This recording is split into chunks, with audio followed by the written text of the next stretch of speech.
Hey guys, this is Laura. It's a Christmas today. Merry Christmas, everyone.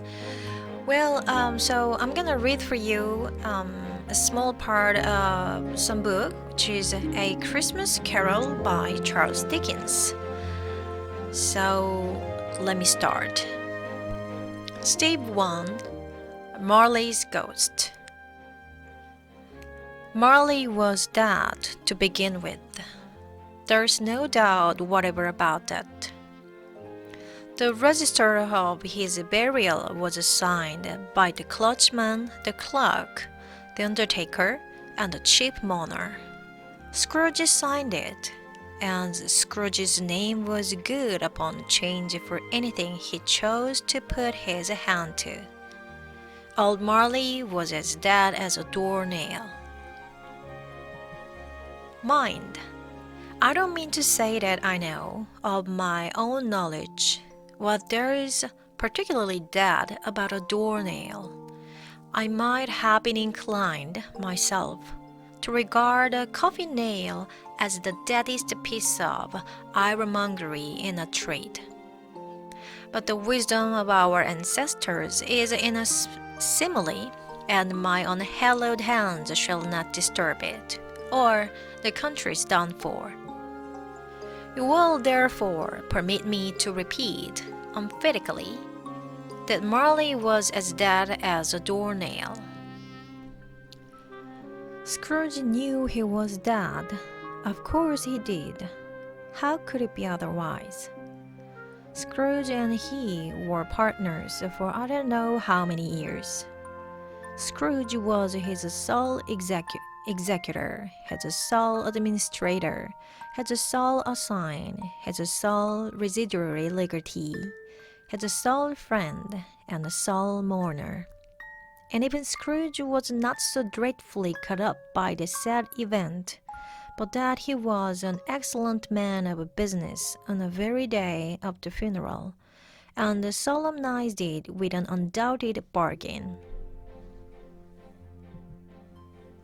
The mention of Marley's funeral brings me back to the point I started from. There is no doubt that Marley was dead. This must be distinctly understood, or nothing wonderful can come of the story I'm going to relate. If we are not perfectly convinced that Hamlet's father died before the play began, there will be nothing more remarkable in his taking a stroll at night in an easterly wind upon his own ramparts than there will be in any other middle-aged gentleman rashly turning out after dark in a breezy spot, say St. Paul's churchyard, for instance, literally to astonish his son's weak mind.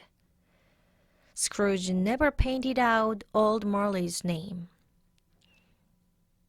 There it stood, years afterwards, above the warehouse door, Scrooge and Marley.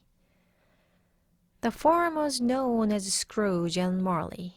Sometimes people new to the business called Scrooge, and sometimes Marley. But he answered to both names. It was all the same to him. Oh, but he was a tight-fisted hand at the grindstone, Scrooge. A squeezing, wrenching, grasping, scrapping, clutching, covetous old sinner. Hard and sharp as a flint, from which no steel had ever struck out generous fire. Sacred and self-contained and solitary as an oyster. The cold within his froze his old features, nipped his pointed nose, shriveled his cheek, stiffened his gait, made his eyes red, his thin lips blue, and spoke out shrewdly in his grating voice. A frosty rime was on his head, and on his eyebrows, and his wiry chin. He carried his own low temperature always about with him. He iced his office in a dog days, and didn't thaw it 1 degree at Christmas. External heat and cold had little influence on Scrooge. No warmth could warm, no wintry weather chill him. No wind that blew was bitterer than he, no falling snow was more intent upon its purpose, no pelting rain less open to entreaty. Foul weather didn't know where to have him. The heaviest rain and snow and hail and sleet could boast of the advantage over him in only one respect. They often came down handsomely, and Scrooge never did.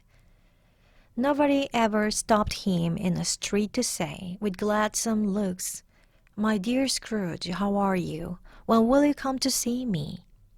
No beggars implored him to bestow a trifle. No children asked him what it was o'clock. No man or a woman ever once in all his life inquired the way to such and such a place of Scrooge. Even the blind man's dogs appeared to know him, and when they saw him coming on, would tug their owners into doorways and up courts, and then would wag their tails as though they said, "No eye at all is better than an evil eye, dark master." But what did Scrooge care? It was the very thing he liked.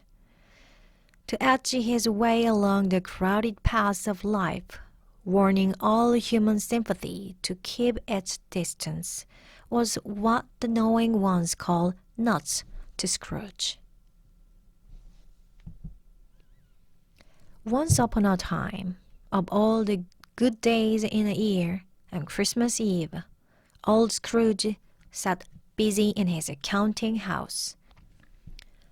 It was cold, bleak, biting weather, foggy withal, and he could hear the people in a court outside go whizzing up and down, beating their hands upon their breasts, and stamping their feet upon the pavement stones to warm them.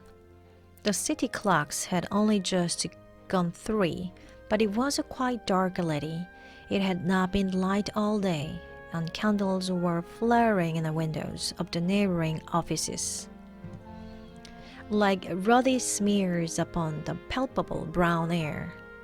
The fog came pouring in at every chink and keyhole, and it was so dense without that although the court was of the narrowest, the houses opposite were mere phantoms.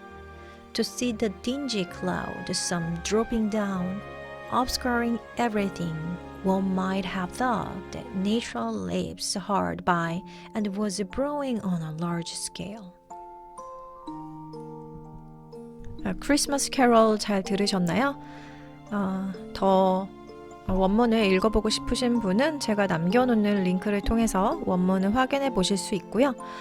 제가 영어로 된 소설이나 동화 이런 작품들 몇 가지를 오디오북으로 녹음을 해서 올려놓는 유튜브 채널이 있습니다. 이 링크도 남겨놓을 테니까요. 구독하셔서 영어 사운드에도 익숙해지시고 또 영어로 맛보는 동화나 그런 이야기들도 즐겨보시면 좋겠어요. 네, 오늘 건강하고 편안한 크리스마스 되세요. 메리 크리스마스!